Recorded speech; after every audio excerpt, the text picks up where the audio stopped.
Hello everyone, welcome to all in SGM online classes. So how are you 10th class? Okay. So it's our part 3 live processes में ये हमारा third session है. तो इससे पहले हमने न्यूट्रिशन कंप्लीट किया, उसके बाद हमने रेस्पिरेशन कंप्लीट किया and now we will start the transportation in human beings. अब उसमें क्या किया आपने? सबसे पहले न्यूट्रिशन में तो ये हुआ कि हमने फूड कैसे लिया, फूड कैसे उसमें बॉडी के अंदर ट्रांसपोर्ट हो रहा है, वो कैसे डाइजेस्ट हुआ. उसके बाद रेस्पिरेशन, ऑक्सीजन अंदर गई तो उसने फूड को ब्रेक डाउन किया, वहां से एनर्जी रिलीज की. नेक्स्ट हमारा आता है ट्रांसपोर्टेशन. अब फूड की डाइजेशन भी होगी, ऑक्सीजन उसके अंदर, जूसेस के अंदर ऑक्सीजन भी आ गई, सारा हमारे ब्लड के अंदर ऑक्सीजन आ गई.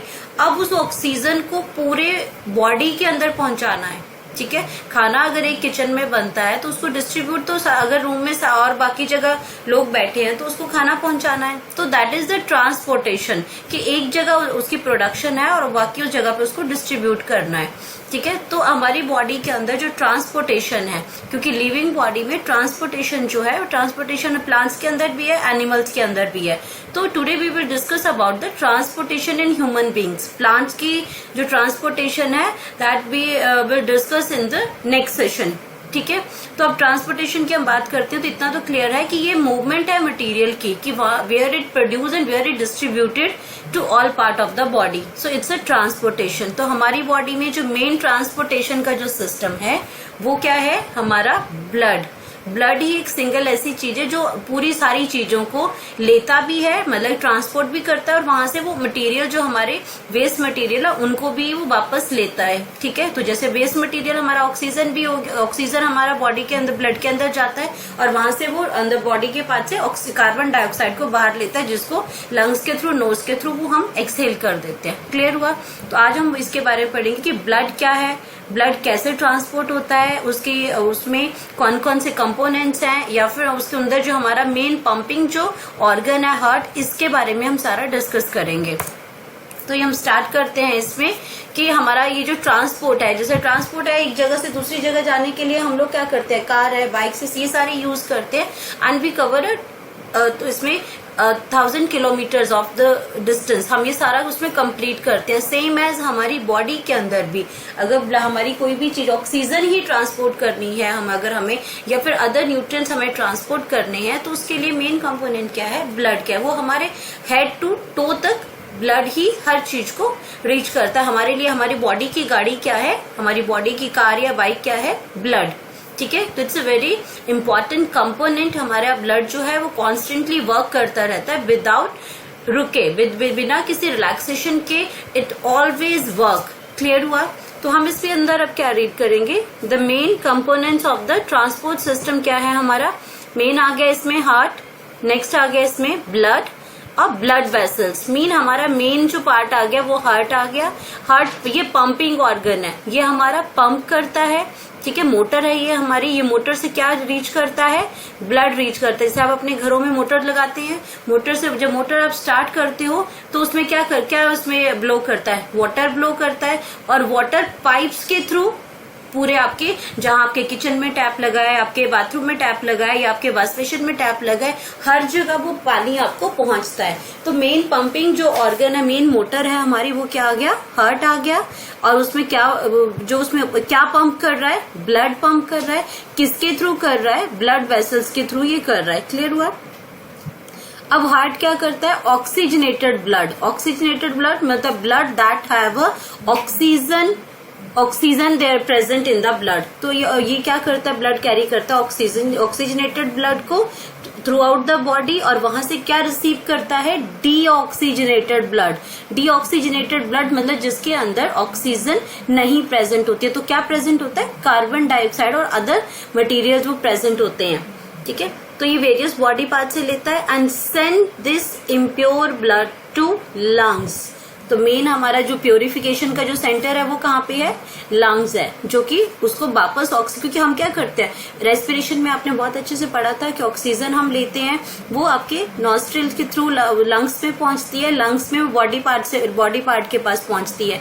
तो वो हमारा सेकेंड पार्ट था. ठीक है, थर्ड पार्ट में अब ये है कि लंग्स से ब्लड के अंदर वो जाती है, तो कैसे पूरी बॉडी के अंदर वो ट्रांसपोर्ट होती है. नेक्स्ट हमारा आता है components of the blood, means blood के अंदर प्रेजेंट क्या क्या है, ठीक है। तो ब्लड के अंदर प्रेजेंट क्या, हम एक एग्जांपल से ये समझा रहे हैं कि जैसे ये बॉटल है, ये बॉटल के अंदर क्या किया, ये जो पूरा आपका ये जो ऑरेंज कलर है ये सारा क्या प्रेजेंट है, इट्स अ प्लाज्मा। क्या है ये प्रेजेंट, प्लाज्मा। और ये जो रेड कलर के जो दिख रहे हैं आपकी ये जो प्लेट लाइक जो स्ट्रक्चर्स हैं यहाँ पे, ये हमारे क्या है, इसमें क्या प्रेजेंट है, ये हमें रेड ब्लड सेल्स हैं, ठीक है। ये क्या है, रेड ब्लड सेल्स हैं। और ये आपके जो व्हाइट कलर के ये जो स्ट्रक्चर्स दिखाई दे रहे हैं, this is the white blood cells, ठीक है। ये व्हाइट ब्लड सेल्स है। अब ये व्हाइट ब्लड सेल्स का इनका फंक्शन क्या है, इनका व्हाइट ब्लड का, ये हमारा जो इम्यून सिस्टम है, हमारे ये जो जैसे बॉर्डर पे सेना खड़ी होती है, सोल्जर्स खड़े होते हैं जो कि क्या करते हैं, हमारे एनिमी से लड़ते हैं, वैसे हमारी बॉडी के अंदर ये व्हाइट ब्लड सेल्स होते हैं जो कि हमारे जितना अगर बाहर से कोई हमारा फॉरेन पार्टिकल कोई इसमें वायरस बैक्टीरिया आ जाता है तो उसके अगेंस्ट ये फाइट करता है, ठीक है। तो ये इसके अंदर ये व्हाइट ब्लड सेल्स आ गए। रेड ब्लड सेल्स हैं जो oxygen carrying capacity red blood cells के अंदर प्रेजेंट होती है। And why these are in red colour, because इसके अंदर हीमोग्लोबिन पिगमेंट होता है जो उसको रेड कलर प्रोवाइड करता है।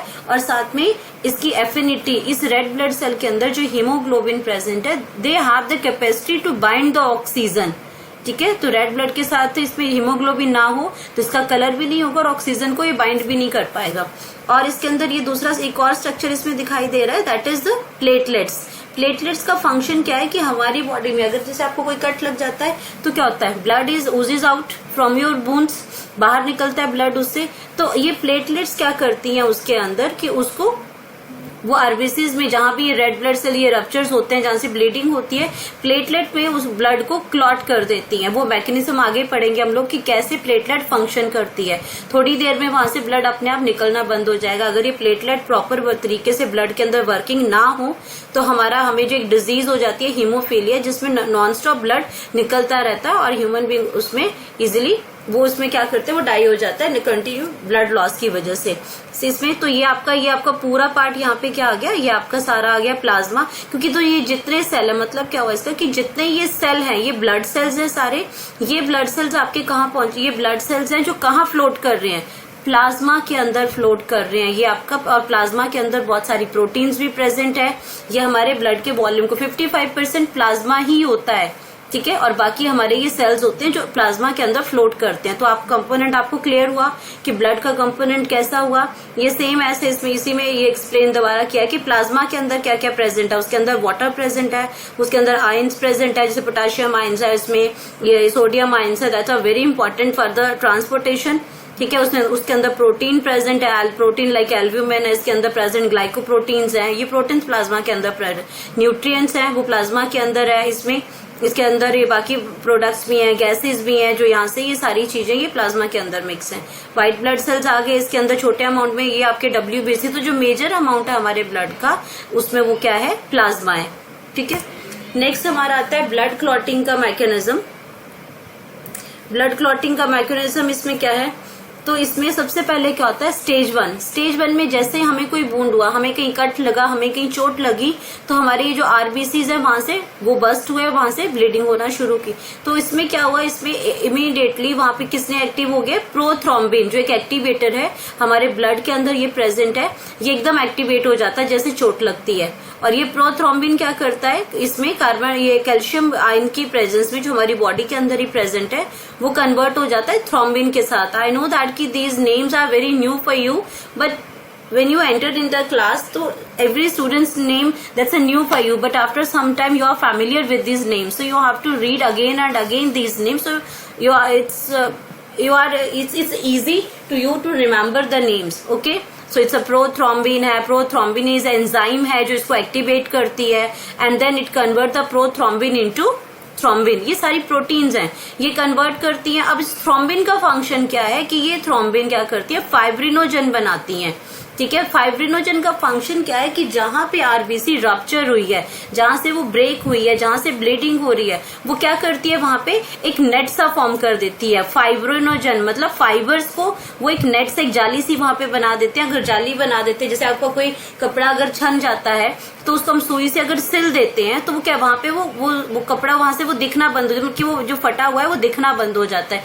सेम एज अगर हमें कोई कट लग जाता है तो ये जो फाइब्रिन जो फाइबर्स हैं, सो वो क्या करती हैं, तो यहाँ पे they create the net like structure. ठीक है, तो उससे क्या होगा कि जो आरबीसीज है वो एकदम से सिल जाएंगी, बंद हो जाएंगी, और जो ब्लीडिंग है वो क्या, उसमें वो बंद हो जाएंगे, और वहां पे क्या बन जाएगा, ब्लड क्लॉट बन जाएगा। मीन ब्लीडिंग स्टॉप होके वहां पे धीरे धीरे वो रेडनेस सी आ जाती है सराउंडिंग के अंदर। So that is the blood clotting. So clear हुआ ये ब्लड क्लॉटिंग मैकेनिज्म। ठीक है, if you have any problem, write on in the comment box and play the videos again and again so you are able to understand these terms. Next हमारा आता है blood के अंदर। हमने कहा कि आपका ब्लड ग्रुप ए है, इसका ब्लड ग्रुप बी है, तो ये आपका क्या है, हमारे में total 4 types of blood groups हैं। One is A, B, A B और ओ। तो हमारे जो डॉक्टर्स होते हैं, हम ब्लड देते हैं ब्लड ग्रुप चेक करने के लिए। केवल आपको फॉर्म में लिखना पड़ता है कि भाई कौन सा ब्लड ग्रुप है। कैसे चेक करोगे, तो डॉक्टर्स क्या करते हैं, हमारा ब्लड लेते हैं और उसको माइक्रोस्कोप के अंदर देखते हैं, उसके अंदर तो उसमें वो चेक करते हैं कि इसके अंदर कौन सा एंटीजन प्रेजेंट है। ठीक है, तो एंटीजन ए है इसमें, तो अगर एंटीजन उसमें कौन सा है, तो उस एंटीजन और एंटीबॉडीज के उसमें उसके अकॉर्डिंग वो ये बता देते हैं हमें कि हमारा ये ब्लड है, ये ए है। तो ए अगर हम ब्लड टाइप लेते हैं तो उसमें हमारे एंटीजन्स क्या हैं, ए। तो एंटीजन क्या आ गया उसमें, ए आ गया उसमें। और वो ब्लड वो किसको दे सकता है, ए को दे सकता है और ए बी को दे सकता है। ठीक है, ब्लड किसको डोनेट कर सकता है, ए को दे सकता है, ए बी को दे सकता है। ए बी को क्यों दे सकता है, क्योंकि उसके अंदर जो बॉडी के अंदर जो एंटीबॉडीज है वो बी प्रेजेंट है। ए के अंदर एंटीजन ए होता है और एंटीबॉडीज बी होता है, तो इसलिए एंटीजन ए और बी इसके अंदर प्रेजेंट है, तो वो ब्लड ए को भी दे सकता है और ए बी को भी दे सकता है। अभी आपके लिए थोड़ी सी कंफ्यूजन होगी कि एंटीजन्स क्या है, एंटीबॉडीज क्या है। तो एंटीबॉडीज हमारी बॉडी के अंदर सेल होते हैं, ये सेल। ठीक है, ये सेल हमारे ब्लड के अंदर प्रेजेंट होते हैं, एंटीबॉडीज और एंटीजन। तो अगर हमारी बॉडी के अंदर एंटीजन ऑलरेडी प्रेजेंट है, कोई किसी भी टाइप के एंटीजन प्रेजेंट होते हैं, तो उसको अगर वो डिजीज कॉजिंग करते हैं या कुछ और उसमें होता है, तो हमारी बॉडी की जो एंटीबॉडीज है, हमारी बॉडी के अंदर भी एंटीबॉडीज प्रेजेंट होते हैं जो उसे फाइट करते हैं। अगर हमारे लिए वो गुड है तो उसके साथ वो नॉर्मली उसमें रिएक्ट नहीं करते, और अगर वो एंटीजन है, बाहर के हैं, कोई फॉरेन मटेरियल है, कोई डिजीज कॉजिंग है, तो वो उसके अगेंस्ट फाइट करके उससे हमें उसको सेव करते हैं। इनकेस अगर ज्यादा इलनेस है, हमारा इम्यून सिस्टम हमारा वर्क नहीं करता है, तो हमें एज अ मेडिसिन इसमें एंटीबायोटिक्स हम खाते हैं। तो antibiotics is nothing, it's antibodies जो हम बाहर से हमारी बॉडी के अंदर हम लेते हैं उस एंटीजन से फाइट करने के लिए। तो these are the, so just you remember that कि एंटीजन्स एंड एंटीबॉडीज। तो ये आ गया। बी के अंदर क्या है हमारा, तो ये अच्छा, ये ब्लड जो है वो इससे किससे ले सकता है, ए से भी ले सकता है, ओ से भी ले सकता है। ठीक है, बी है आपका ब्लड ग्रुप, बी में आपके एंटीजन्स बी हैं और इसमें एंटीबॉडीज क्या है, ए है। तो ये आपका अगर एंटीबॉडी टाइप, अगर इसमें ब्लड जो टाइप है वो बी है, तो एंटीजन बी है और साथ में इसका एंटीजन्स ए है। तो ये आप ब्लड किससे रिसीव कर सकते हैं, बी से भी कर सकते हैं और ओ से भी कर सकते हैं, लेकिन ये आपका क्या कर सकते हैं, ए से नहीं करते हैं। ठीक है, उसके बाद हमारा ए बी है। ए बी में आपके इसके एंटीजन्स है, वो ए है, बी है और साथ में ब्लड डोनेट कर सकते हैं ए बी को। इसके अंदर एंटीबॉडीज नहीं होती हैं, ए बी के अंदर कोई भी एंटीबॉडीज नहीं है, तो ये ब्लड रिसीव कर सकता है ए बी से और ओ से। ओ है आपका ब्लड ग्रुप, अगर ओ है, जैसे ये आपके ये रेयर होते हैं ये ब्लड ग्रुप आपके। ठीक है, तो इसमें कोई भी एंटीजन नहीं है। ठीक है, और ये डोनेट कर सकते हैं ब्लड को ए इसमें, can blood to A B और ओ। तो यहाँ पे आपने नोटिस किया कि इसमें सारे ब्लड ग्रुप आ गए हैं। तो ओ जो है आपका यूनिवर्सल डोनर है। ओ क्या है आपका, यूनिवर्सल डोनर है। क्यों, क्योंकि इसके अंदर कोई एंटीजन ही नहीं है। तो हमें, तो इसके अंदर बॉडी के अंदर जब हम ब्लड ट्रांसफ्यूज करते हैं या ब्लड ट्रांसफर करते हैं किसी की दूसरी बॉडी में, जैसे किसी को ब्लड की जरूरत है, तो जब हम ब्लड ट्रांसफ्यूज करते हैं तो यहाँ पे हमें एंटीजन एंटीबॉडी का मैच करना बहुत जरूरी होता है। अगर हमने रॉन्ग एंटीजन एंटीबॉडी, गलत ब्लड ट्रांसफ्यूज कर दिया one person to another person, तो उसके ब्लड में कोगुलेशन हो जाती है, ब्लड जमना शुरू हो जाता है। तो that is fatal for that particular person. ठीक है। तो इसलिए हम लोग हमेशा पहले ब्लड को चेक करते हैं कि इसमें कौन सा, इसमें एंटीजन्स कौन से हैं। तो ये आपका यूनिवर्सल डोनर है क्योंकि इसका खुद का कोई एंटीजन नहीं है, ठीक है। तो ये हमारी बॉडी में आराम से इसको ब्लड को ये हम इसको इसमें डोनेट कर सकते हैं। तो हम इसमें यहाँ से ब्लड ये डोनेट करता है। तो ये आपका डोनर है, यूनिवर्सल डोनर। और आपका जो यूनिवर्सल रेसिपिएंट है वो कौन है, AB, ठीक है। इसके पास एंटीबॉडीज नहीं है एक भी, ठीक है। तो इसमें भी हमें कोई प्रॉब्लम नहीं रहेगी कि एंटीजन एंटीबॉडी का मैच करना है। तो ये यूनिवर्सल बन गए। तो आपको क्लियर हुआ कि O आपका यूनिवर्सल डोनर है और AB यूनिवर्सल रेसिपिएंट है। रेसिपिएंट मतलब वो किसी से भी ब्लड ले सकता है और किसी को भी दे सकता है। वो कौन सा है, ब्लड ग्रुप O। नेक्स्ट हम बात करते हैं ब्लड वेसल्स की। ब्लड वेसल्स क्या है, आपके पाइप्स। मैंने आपको बताया था कि आपकी पंप है, पंप के आपने मोटर ऑन हुई, पानी उसमें फ्लो हुआ तो वो किसके थ्रू जाएगा, पाइप्स के थ्रू जाएगा। तो हम ब्लड जो ट्रांसपोर्ट हो रहा है वो किसके थ्रू जाएगा, ब्लड वेसल्स के थ्रू जाएगा। ये जो पाइप्स हैं इनके थ्रू जाएगा। तो ब्लड वेसल्स हमारी क्या है, ब्लड को ट्रांसपोर्ट करेंगी, न्यूट्रिएंट को ट्रांसपोर्ट करेंगी, ऑक्सीजन को ट्रांसपोर्ट करेगी हमारे different parts of the body के अंदर, ठीक है। और वहां से क्या लेंगी, वेस्ट मटेरियल लेगी या कार्बन डाइऑक्साइड लेंगी जो टिश्यू से लेके उसको अवे करेंगी वहां से, बॉडी से। तो इसमें हमारे ब्लड वेसल्स कौन कौन से हैं, वन इज आर्टरी की अगर फर्दर जो ब्रांचेस होते हैं that is called arterioles. Second है डीऑक्सीजनेटेड ब्लड जो कैरी करती है वो है वेन, और वेन की जो ब्रांचेस हैं वो है वेन्यूल्स। अब जहां पे ये एक्सचेंज होती है, जहां पे ये ऑक्सीजनेटेड ब्लड आता है और डीऑक्सीजनेटेड ब्लड ये लेती है, जहां ये एक्सचेंज है, so that is called capillary bed. Next हम इसके बारे में और क्लियर कर लेते हैं आर्टरीज के बारे में। तो आर्टरीज क्या कैरी करती हैं, it always carry oxygenated blood, ठीक है, ऑक्सीजनेटेड ब्लड लेती है। They begin with the aorta, ये हमारी बॉडी की जो हमारे हार्ट की जो मेन आर्टरी है, दैट इज बिग आर्टरी जो है, that is called aorta. The large artery leaving the heart, arteries carry oxygenated blood away from the heart, ये हार्ट से ऑक्सीजनेटेड ब्लड लेती हैं आर्टरीज और बॉडीज के टिश्यूज तक जाती हैं। टिश्यूज मिलके क्या बनाते हैं, ऑर्गन्स बनाते हैं। और ये आपके ये ब्रांचेस होती हैं सेवरल टाइम, ये स्मॉलर्स हैं, तो ये आपके आर्ट्रियोल्स बन जाते हैं जब ये ब्रांचेस और ज्यादा फर्दर डिवाइडेड होती हैं। नेक्स्ट आपको मैंने पीछे क्लियर किया, कैपिलरीज आपके जहां पे भी एक्सचेंज होगा इन न्यूट्रिएंट्स का, ऑक्सीजन का या वेस्ट मटेरियल का, वो क्या बन जाती हैं, कैपिलरीज बन जाती हैं। जब ये क्लियर किया, यहाँ पे ये कैपिलरीज हैं जहां पे भी आर्टरीज और ये वेन्स आपके इंटरेक्ट करेंगी, एक्सचेंज करेंगी मटेरियल, वो क्या बन जाती है, कैपिलरीज। उसके बाद आते हैं वेन्स आपकी डीऑक्सीजनेटेड ब्लड कैरी करती हैं, ठीक है, डीऑक्सीजनेटेड ब्लड कैरी करेंगी ये उसमें, और ये वापस लंग्स तक जाएगा उसमें, ठीक है। बॉडी से जितना वेस्ट है वो भी सारा वहां से निकलेगा और ये वेन्स के थ्रू जाएगा। क्लियर हुआ ये। तो इसमें आपके वेन्स आपकी जब ये डिवाइड होती हैं, these are the blood vessels that take blood back to the heart. This blood has lower oxygen content क्योंकि डीऑक्सीजनेटेड ब्लड कैरी करती हैं ये, and the waste product that are to be excreted और removal from the body. अब veins क्या है आपकी, जो जैसे हमने यहाँ पढ़ा कि मेन आर्टरी है, जो बिगर आर्टरी है वो कौन सी है, एओर्टा। तो वेन्स में जो मेनली जो मेन वेन्स है, वेन्स उसके बाद में फर्दर ब्रांच हुई वेन्स और वेन्यूल्स, लेकिन मेन आ गई इसमें वेना केवा, ठीक है। इसमें जो मेन आ गया वो आ गया आपका वेना केवा। तो आपका वेना केवा आ गया, वेना केवा से ये वेन्स हैं जो आगे हुई और बाद में ये वेन्यूल्स में कन्वर्ट हुई। तो वेना केवा में आपकी दो आती हैं, एक सुपीरियर वेना केवा है, एक इंफीरियर वेना केवा है। ये सारा कैरी क्या करती हैं, डीऑक्सीजनेटेड ब्लड और वेस्ट प्रोडक्ट को कैरी करके लेके जाती हैं, ठीक है। सुपीरियर वेना केवा जो आपका हेड से ब्लड को कैरी करती है, डीऑक्सीजनेटेड ब्लड को कैरी करती हैं, जबकि इंफीरियर आपके बॉडी के लोअर पार्ट से ब्लड को कैरी करती हैं। नेक्स्ट आपका आता है फंक्शन, ठीक है। फंक्शन मैंने आपको पहले क्लियर कर दी, बट फिर भी एक बार हम रीड कर लेते हैं, ठीक है। तो फंक्शन क्या आ गया आर्टरीज के, इट कैरी ऑक्सीजनेटेड ब्लड, ठीक है, away from the heart except for the pulmonary arteries. जी, पल्मोनरी आर्टरीज, वैसे तो हमने कहा कि आर्टरीज क्या करती हैं, it always carries oxygenated blood, but except pulmonary arteries. Pulmonary arteries आपकी डीऑक्सीजनेटेड ब्लड कैरी करती है। ये पल्मोनरी आर्टरीज कहाँ आती है, लंग्स में से, ठीक है। पल्मोनरी का मतलब है लंग्स की जो आर्टरीज आपकी लंग्स के साथ कनेक्टेड है, दैट इज पल्मोनरी आर्टरीज। तो बाकी सारी आर्टरीज ऑक्सीजनेटेड ब्लड लेती हैं, लेकिन accept pulmonary arteries.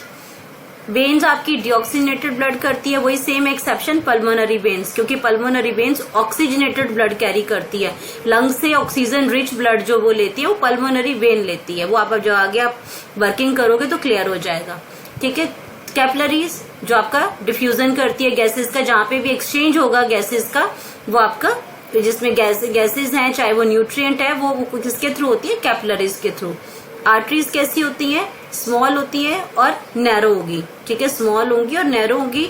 Veins larger होंगी और ये वेरी स्मॉल। वॉल इसकी, ल्यूमन का मतलब होता है कैविटी, कितनी बड़ी होंगी, कितनी मोटी, इसकी थिकनेस कितनी होगी इसकी, और इसकी जो वॉल है वो आर्टरीज की थिक होगी, वेन्स की थिन होगी और कैपिलरीज की वेरी थिन। उसके बाद इसकी presence of muscular walls, larger arteries aorta, presence of walls, avoid to back flow of the blood. ये आप आगे इसमें फर्दर पढ़ोगे जब मैं हार्ट के चैम्बर्स एक्सप्लेन करूंगी कि इसमें हमारी जो चैम्बर्स हैं, हर चैम्बर्स में से ब्लड फ्लो करेगा तो उसमें जो ब्लड का वन वे ही ट्रांसपोर्टेशन है, वन वे ही इसका वे है जिससे ब्लड फ्लो होता है, वापस नहीं जाता है। उस जो फर्स्ट चैम्बर है उसके अंदर वापस नहीं जाएगा। ठीक है, तो उसके लिए वहां पे हर जगह, जैसे हमें टैप में पानी चाहिए नहीं चाहिए, उसके लिए हमें नॉब लगे होते हैं, हम उसको बंद कर देते हैं। सेम एज हमारे हार्ट में भी बल्ब लगे होते हैं, ये बल्ब हम उस हार्ट की जो बैक फ्लो है उसको स्टॉप करता है। अब हम बात करते हैं अपने हार्ट की। ठीक है, तो हार्ट है क्या मेरा? हार्ट हमारा क्या है? एक मस्कुलर ऑर्गन है, कोई बोन प्रेजेंट नहीं है उसके अंदर, एक मस्कुलर ऑर्गन है। और इसका जो साइज, अगर आप अपनी मुट्ठी बंद करो, एक फिस्ट की साइज होती है इसकी, फिस्ट की साइज मतलब अगर आप अपनी मुट्ठी बंद करें उस साइज का यह हार्ट होता है। ठीक है, इतना छोटा सा हार्ट है, लेकिन ये लाइफ लॉन्ग वर्क करता है। अगर ये स्टॉप हो जाए तो हमारी लाइफ भी स्टॉप हो जाती है। तो लाइफ लॉन्ग ये वर्किंग करता है बिना रुके। ठीक है, अब ये कब रेस्ट करता है, कब चलता है, ये हम लोग नेक्स्ट सेशन में, नेक्स्ट वीडियो के अंदर ये डिस्कस करेंगे कि कैसे ये रिलैक्स करता है, कैसे कॉन्ट्रैक्ट करता है, क्योंकि इसके 4 चैम्बर्स हैं। Our heart has 4 chambers. तो ये जब एक चैम्बर में ब्लड जाता है तो एक रिलैक्स करता है, दूसरा कॉन्ट्रैक्ट करेगा। जब अगले में जाएगा तो वो रिलैक्स करेगा, अगला कॉन्ट्रैक्ट करेगा। तो ये जो इसका जो कॉन्ट्रैक्शन और रिलैक्सेशन है, रिदमिक जो कॉन्ट्रैक्शन और रिलैक्सेशन है, इसी में हार्ट वर्क भी करता है, इसी में हार्ट रेस्ट भी करता है। इसके पूरे साइकिल जो चलती रहती है, इसी में चैम्बर, एक चैम्बर काम कर रहा है, दूसरा रेस्ट कर रहा है, दूसरा काम कर रहा है तो दूसरा रेस्ट कर रहा है। तो ऐसे इसकी all through out the life हमारा ये हार्ट चलता रहता है। क्लियर हुआ ये? तो अब हम आगे इसका नेक्स्ट इसमें देखते हैं क्या है। तो हमारे हार्ट के 4 चैम्बर्स हैं। ठीक है, तो अब 4 चैम्बर्स में क्या आ गया? पहला आ गया राइट एट्रियम। पहला आ गया right atrium receive blood from veins and pump it to right ventricle. अब ये सीक्वेंस में चलते हैं। राइट एट्रियम से अगर ब्लड निकला है तो वो कहाँ जाएगा? राइट वेंट्रिकल में। और अगर राइट वेंट्रिकल से ब्लड आता है तो वो कहाँ जाएगा? राइट एट्रियम के अंदर, and pump it to the lungs and that is loaded with the oxygen. ठीक है, ये आपको अभी इसको रीड कर लो, आगे क्लियरली बता रही हूँ कि इसकी वर्किंग कैसे है। बस इतना क्लियर करो कि आपके हार्ट के 4 चैम्बर्स होते हैं, right atrium, right ventricle, left atrium और लेफ्ट वेंट्रिकल। ठीक है, ये 4 चैम्बर्स हैं हमारे हार्ट के, और इन चैम्बर्स को कवर, जैसे 4 कमरे हैं, हम ये मान के चलते हैं कि 4 कमरे हैं हमारे। ठीक है, तो 4 कमरे आ गए, उसमें उसी के अंदर से ब्लड हमारा फ्लो करता रहेगा उसमें, एक कमरे, लेकिन उसमें एक कमरे में रास्ता, एक में जाने का, वापस आने का नहीं है। तो उसमें दरवाजे लगे होते हैं। एक बार एक कमरे से अगर कोई निकल गया तो वहां पे दरवाजा लग जाता है, फिर वापस तुम उस कमरे में नहीं जा सकते। तो हार्ट हमारा इस तरह से ब्लड उस पर फ्लो करता है। क्लियर हुआ ये आपका? लेफ्ट वेंट्रिकल, आपको अब ये याद में रखना है कि ये जो हमारा लेफ्ट एट्रियम है और लेफ्ट वेंट्रिकल है, जो हमारी लेफ्ट साइड है, ये ऑलवेज कैरीज ऑक्सीजनेटेड ब्लड। ये ऑलवेज कैरीज ऑक्सीजनेटेड ब्लड। ये जबकि हमारा ये लेफ्ट एट्रियम है, ये लंग्स के साथ कनेक्ट होता है। लंग्स से इसकी आर्टरीज, पल्मोनरी जो वेन है वो ब्लड लेके आती है। और ये लेफ्ट जो वेंट्रिकल है, ये बहुत स्ट्रॉन्ग चैम्बर है। ये हमारा क्या है? स्ट्रॉन्ग चैम्बर है। रीजन, क्योंकि इसी से ही हमारी पूरी बॉडी के अंदर ब्लड जाता है। इसकी जो कनेक्टिविटी है वो बॉडी के सारे ऑर्गन के साथ कनेक्ट है। ठीक है, तो इसका काम जो बहुत फास्ट है, इसको बहुत विगरसली, बहुत फास्टली कॉन्ट्रैक्ट करना पड़ता है। So that's why that this chamber is very strong. So name of that chamber is left ventricle. Clear हुआ? अब ये है इसकी वर्किंग। अगर हम फ्लो चार्ट का हम समझाएं कि हमारा ब्लड एक्चुअल में वर्क कैसे कैसे पंप करता है, कैसे वो उन 4 चैम्बर्स के अंदर जाता है। ठीक है, तो पहले तो ये क्लियर कर लो कि यहाँ पे ये हमारे 4 चैम्बर आ गए। ठीक है, 4 चैम्बर आ गए। सबसे पहले मैंने कहा था राइट एट्रियम।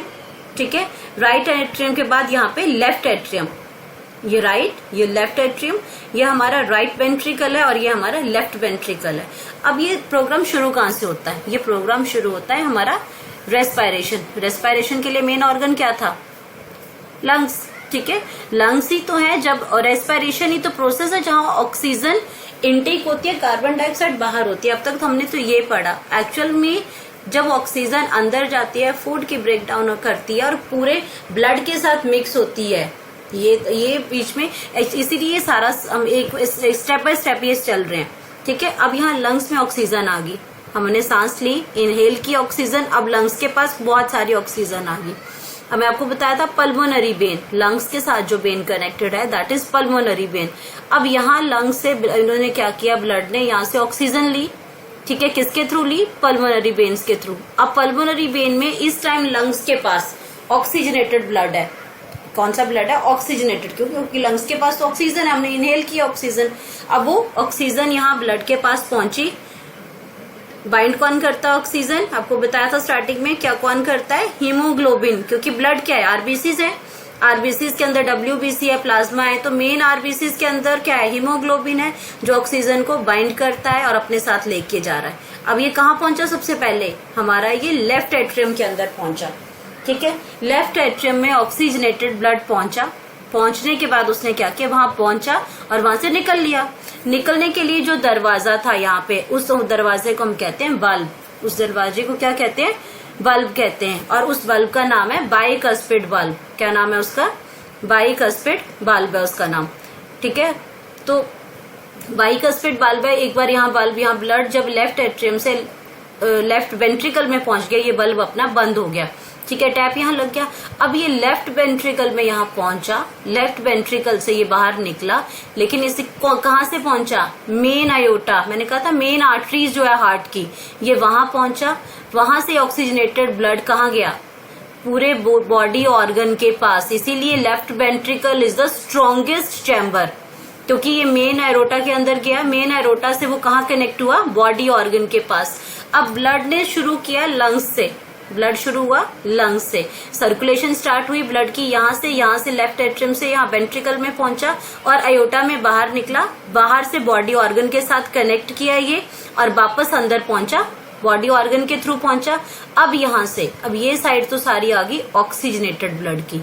ये आपके लेफ्ट एट्रियम, लेफ्ट वेंट्रिकल है, यहाँ सारा ऑक्सीजनेटेड ब्लड है। ये यहाँ बॉडी ऑर्गन में पहुंचा। अब बॉडी ऑर्गन में क्या दिया उसने? ऑक्सीजन दे दी। ऑक्सीजन बॉडी ऑर्गन ने यूज की। ठीक है, उसके साथ न्यूट्रिएंट भी चले गए और बॉडी ऑर्गन ने अपने अपने वर्क किए। भागे, कईयों ने लिखा, हाथ ने लिखा, पैर ने भागा, ब्रेन ने अपना वर्क किया। तो सारे ऑर्गन हमारी बॉडी के अंदर चलते गए, अपना फंक्शन किया। बदले में इसने क्या किया? जब ये एग्जॉस्ट हो गया बॉडी, तो उसने इमीडिएट क्या किया? कार्बन डाइऑक्साइड दी, क्योंकि हमारी बॉडी ऑर्गन भी वर्क करती रहती है, तो उसने जो कार्बन डाइऑक्साइड दी। अब ये कार्बन डाइऑक्साइड को का किसने लिया? वेन्स के थ्रू गई। आपको बताया था मैंने कि वेन्स के मेन वेन कौन सी है? वीना केवा। और 2 वेन्स है, एक इंफीरियर और एक सुपीरियर। सुपीरियर ब्लड कहाँ से कलेक्ट करेगी? हेड वाले रीजन से। और आपकी इंफीरियर बिलो एब्डोमेन, इनकी लेग्स, फीट, वहां से ये ब्लड कैरी करेंगे। अब ये वीना केवा का रास्ता लेते हुए कहाँ पहुंच गया? ब्लड कहाँ पहुंचा? ये डीऑक्सीजनेटेड ब्लड कहाँ पहुंचा? राइट एट्रियम में पहुंचा। राइट एट्रियम में ब्लड वहां रुका और अब कहाँ पहुंच गया? राइट वेंट्रिकल में। यहाँ अगेन एक बल्ब लगा हुआ है, ये बल्ब है ट्राइकस्पिड बल्ब। कौन सा बल्ब है? Tricuspid bulb. बाइकस्पिड में होते हैं 2 मसल्स, उसमें कस्प लगती है, 2 लिगामेंट्स जैसी होती हैं बल्ब में, वो इसमें 2 लगी होती है, इसमें 3 है। तो ये बाइकस्पिड बल्ब है, ये ट्राइकस्पिड बल्ब है। ये अब लेफ्ट वेंट्रिकल में जैसे ब्लड पहुंचा, ये आपका किसने यहाँ से कैरी किया? पल्मोनरी आर्टरी ने। अब ये पल्मोनरी आर्टरी ने डीऑक्सीजनेटेड ब्लड लिया और कहाँ पहुंचाया? लंग्स में। अब लंग्स के पास, लंग्स का क्या काम है? दोबारा उसको ऑक्सीजन दो और वापस से सर्कुलेशन शुरू करो। तो आपने ये नोटिस किया होगा कि ब्लड यहाँ से शुरू हुआ, यहाँ तक पहुंचा और यहाँ से बाहर निकला मेन एरोटा में ऑर्गन के साथ जुड़ने के लिए, ऑर्गन के अंदर आया। ठीक है, और उसके बाद वापस वो लंग्स में पहुंचा। तो एक ही सर्कुलेशन में ब्लड आपका, एक कंप्लीट सर्कुलेशन के लिए ब्लड आपका 2 बार ऑर्गन के अंदर गया, 2 बार हार्ट के पास गया। पहला आपके पास यहाँ आया, यहाँ से बाहर निकला, दोबारा पहुंचा और दोबारा यहाँ पे आया। तो ये जो आपकी डबल, एक ही सर्कुलेशन में 2 सर्कल मारे, that is called double circulation of blood. ये हम नेक्स्ट सेशन में दोबारा कंप्लीट करेंगे, but till then you remember that double circulation. हम लोगों को अपना बॉडी टेम्परेचर भी मेंटेन करना पड़ता है, तो हमारे ये चारों चैम्बर्स वर्क करते हैं लाइक एज। लेकिन कुछ एक एनिमल्स हैं, ठीक है, उनके अंदर चैम्बर्स होते हैं, वो कईयों में 3 चैम्बर्स हैं, कईयों में 2 चैम्बर्स हैं, डिपेंडिंग अपॉन देयर फंक्शंस। ठीक है, तो हमारा मैमल्स के अंदर ये 4 चैम्बर्स हैं, चारों प्रॉपरली वर्किंग करते हैं। ठीक है, तो आई होप सो कि आपको ये क्लियर हुआ है फ्लो चार्ट हार्ट का। फिर भी कोई डाउट है तो आप इस वीडियो को दोबारा चला के देखना। नेक्स्ट अब है जो आपको मैंने एक्सप्लेन किया फ्लो चार्ट से, ये उसका जो थ्योरेटिकल पार्ट है, मतलब लिखा है कि कैसे अगर आपको पूरी वर्किंग अगर एग्जाम के अंदर आती है तो 1 बाय 1 आप उसको कैसे लिखोगे। ठीक है, तो शॉर्टर टर्म में मैं इसको फटाफट रीड कर देती हूँ और आप इसको वीडियो को स्टॉप करके आप उसको कॉपी डाउन भी कर सकते हो अपने लिए। ठीक है, क्योंकि ये इजी स्टेप है। जब आपको एक बार वर्किंग क्लियर होगी तो ये स्टेप आप you can able to write the steps by own. क्यों, आपको अगर वर्किंग हो, ये प्रीवियस वर्किंग अगर आपको क्लियर हो गई है तो कोई प्रॉब्लम नहीं है इन पॉइंट्स को आपका वर्ड्स देने के लिए, उनको उसको पेन डाउन करने के लिए। ठीक है, तो एक बार हम इसको क्लियर कर लेते हैं।